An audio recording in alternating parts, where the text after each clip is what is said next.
Hello everyone, welcome to Diplomatic Briefing. The talks between China and the US on economic and trade issues held in Madrid, Spain, have entered their second day. Before the negotiations on the second day, the US Representative, Treasury Secretary Benson, told reporters that both sides had made very good progress on the technical details of the agreement. As for the agreement, the Chinese representatives put forward very aggressive demands, and the US side will see whether they can be met. She also said that regarding the progress of the TikTok negotiations, he stated, "We are not willing to sacrifice America's national security for a social media app. It depends on today's progress. As for TikTok itself, we are already very close to, or have already resolved this issue. However, there are still a series of other demands that remain unresolved." If an agreement cannot be reached on the TikTok issue, it will not affect the overall relationship between the two countries. The highest level relations remain very good.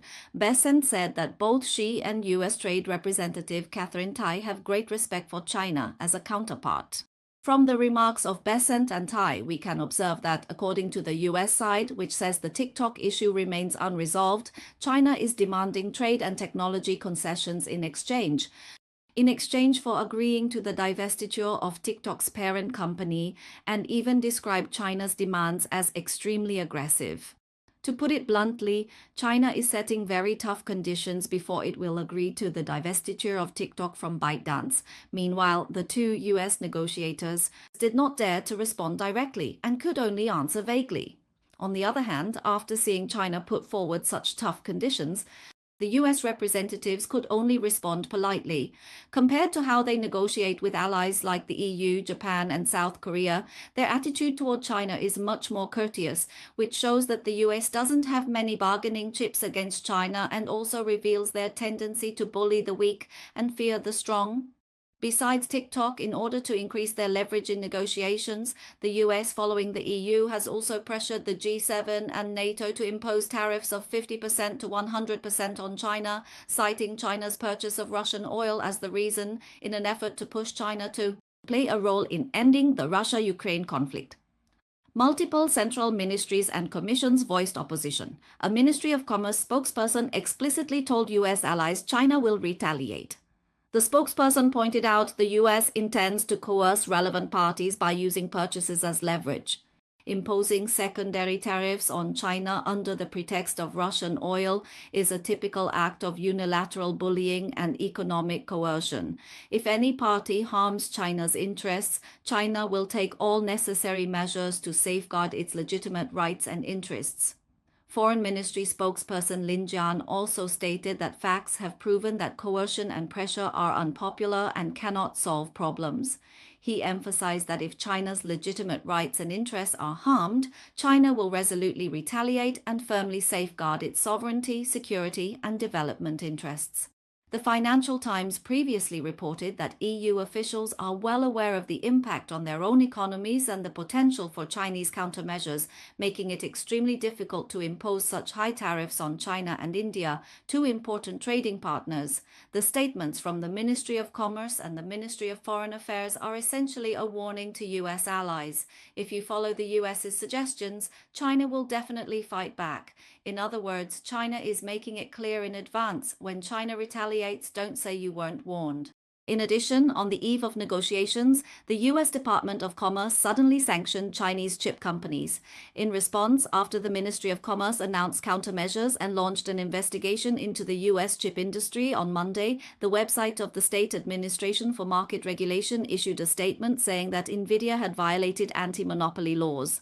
The State Administration for Market Regulation has decided, in accordance with the law, to conduct a further investigation. The statement pointed out that a preliminary investigation found that Nvidia had violated the anti-monopoly law of the People's Republic of China, as well as the announcement by the State Administration for Market Regulation regarding the conditional approval of Nvidia's acquisition of shares in Mellanox Technologies Limited. The State Administration for Market Regulation has, in accordance with the law, decided it is conducting further investigations. Judging from China's successive counterattacks, it is estimated that there was little progress on the first day of the Spanish negotiations. Judging from the photos released by Xinhua news agency, the Chinese team appeared more relaxed. The U.S. representatives had a tense expression, or U.S. Treasury Secretary Benson wanted to show the U.S.'s toughness through a serious expression. But compared with Vice Premier He Lifeng, the Chinese delegation was more confident and confident. One of China's confidence is that it is not afraid of the US playing tricks. If you want to mess with me, I will fight back. One of the countermeasures is to launch an investigation into US analog chips. The Mind Observation Institute of the Mainland Observer Network analyzed that China's initiation of an anti-dumping investigation at this time is clearly a direct response to a series of US restrictive measures. This anti-dumping investigation targets two major product categories: universal interface chips and Sanji drive chips. This selection is by no means random. It was a well-thought-out, precise strike. The South China Morning Post reported on September 14th that analysts expected the investigation, which will last at least a year, to affect the sales of major U.S. analog chip companies such as Texas Instruments and Adroit Semiconductor in the Chinese market, and boost the development of Chinese domestic competitors. According to reports, analog chips process various real-world signals such as sound, temperature, and light by regulating voltage and current, and are an important component of semiconductors. Data from the World Semiconductor Trade Statistics Organization, WSTS, and market research firm Frost & Sullivan show that analog chips will account for approximately 15% of the total sales of the global semiconductor market in 2024.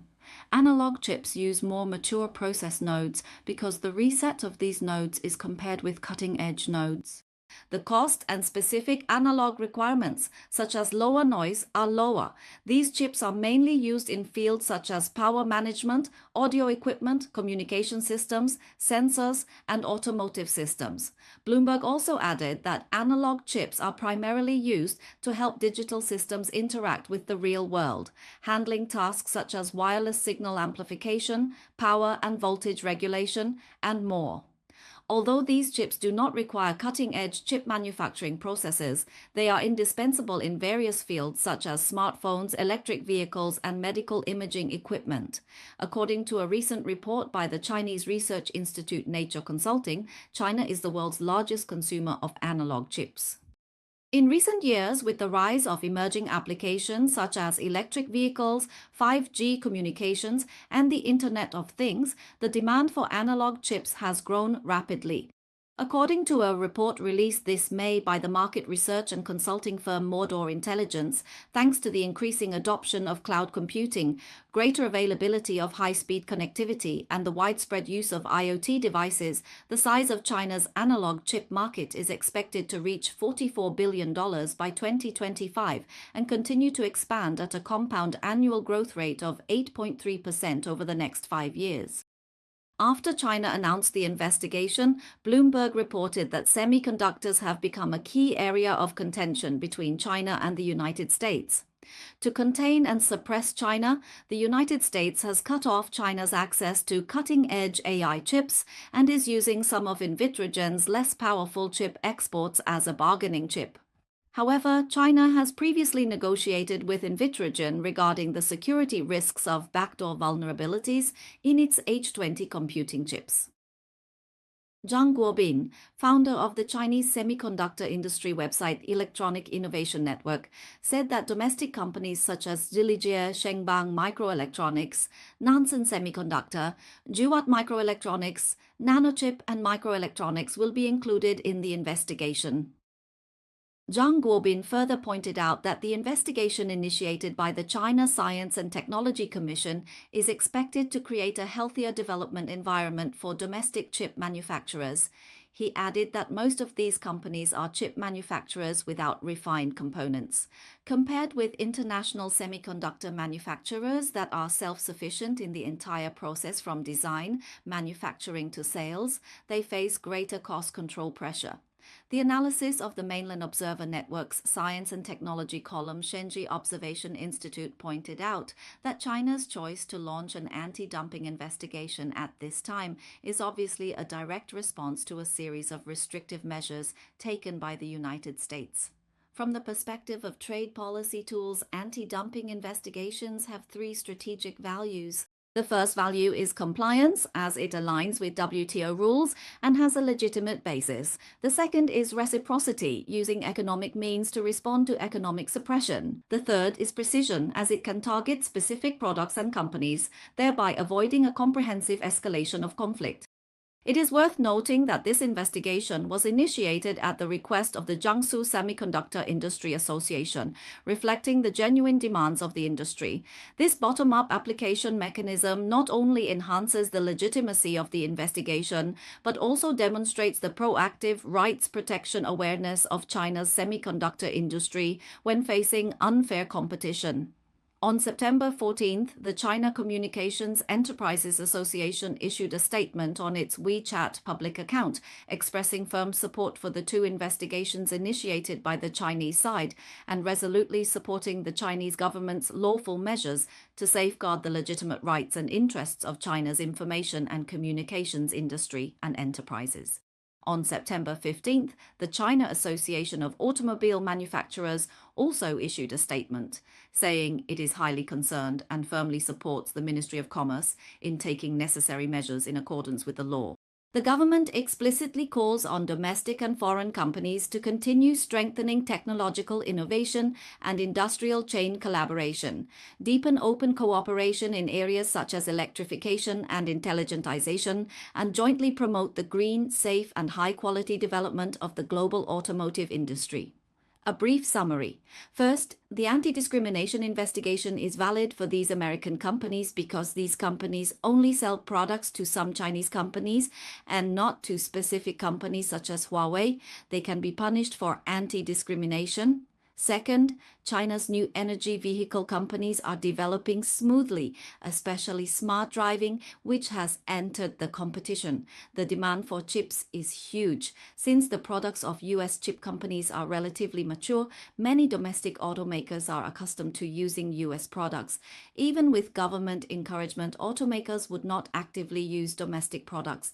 However, the US government's policy is now wavering. The increased political risks between China and the US are not conducive to the supply of various US products. This has forced Chinese companies to reduce US supply and seek stable domestic alternatives.